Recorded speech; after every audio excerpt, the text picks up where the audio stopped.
So I wanted to capture this thought. So I was looking at Bambi after her bath, being held like a baby. And I was looking into her eyes, and I was just looking at her looking at me, and I was thinking about, like, what is she thinking about, like, when I'm looking into her eyes. And I feel like I've, always felt like you can see, like in an animal's, you can, and any animal, if you look into their eyes, you can see a reflection of God. And that all that any animal would want, but maybe not all what they would want, but a big part of their existence is about allowing you to see God in their eyes. And when you look in their eyes and you see God, they have the experience of feeling God in the physical world. So animals don't have the same consciousness that we do. Oh my God, someone's being a weirdo over there. They don't have the same consciousness that we do. And they also don't have the same ego that we have. Our consciousness gives us the ability to make a choice to connect with God. Our ego is like the sneaky underground blockage to God. So animals don't have either of those. So their connection to God is more pure. It's different than ours is. And they can be a channel for feeling God because of that. So, oh my God, Klaus is humping a blanket. So he's really very happy right now. So, oh my gosh, I've never seen him do that, like that, with that blanket that much. Oh my gosh. He's being such a weirdo. I can't really flip it right now. Otherwise, I should probably be just taping him and being a weirdo. Oh my God.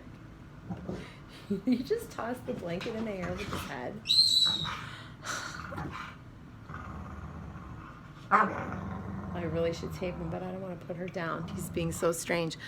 But anyway, so God, so you can, because of that, you can feel God when you look into an animal's eyes. You can get this unfiltered or censored message, or not message, connection. I'm losing my train of thought because I'm so distracted. Okay, no barkies. I'm doing a video. I'm trying to capture a thought here.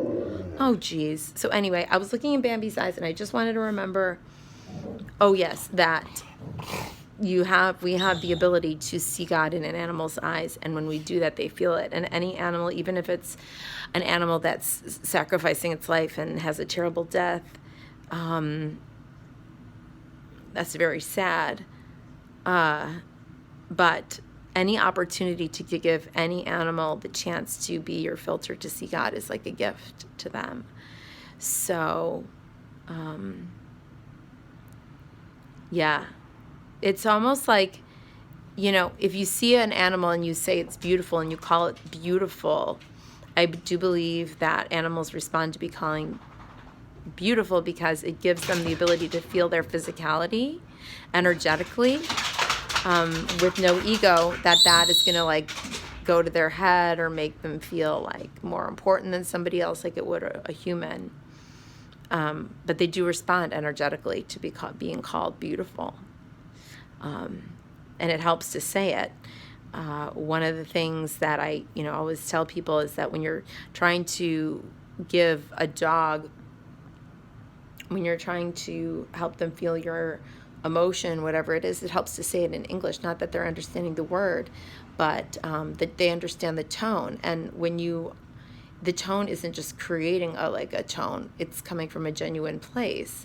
So when you speak to an animal and you talk to it like I'm talking to Bambi, she's not understanding my words, but I'm feeling my words in my body. I'm not just saying them. Like I could sit here and just tell her she was a beautiful dog and this and that and not be feeling it. The words wouldn't mean anything. But the reason we don't just think it and look at them, if it's just energy, why do we say it? The reason we say it is because saying it assists us in expressing into the physical world our energetic feelings. So this was all sparked by her. And I was looking at this, all started when I looked at her face, and I'm holding her like a baby and talking to her like a little baby after her bath. And I'm like, just, having a moment of knowing that the reason I chose her specifically was because she looked like a baby and she looked at me like a baby. That's what I liked about her.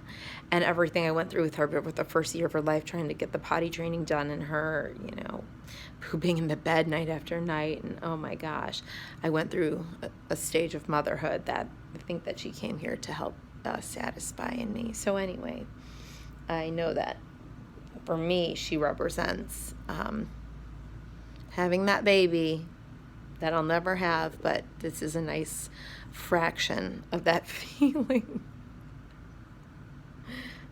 when I get to do this. Yeah. And having her cuddle in bed. All right, those are those thoughts. It's mostly stemmed from what I wanted to remember was seeing God in an animal's eyes.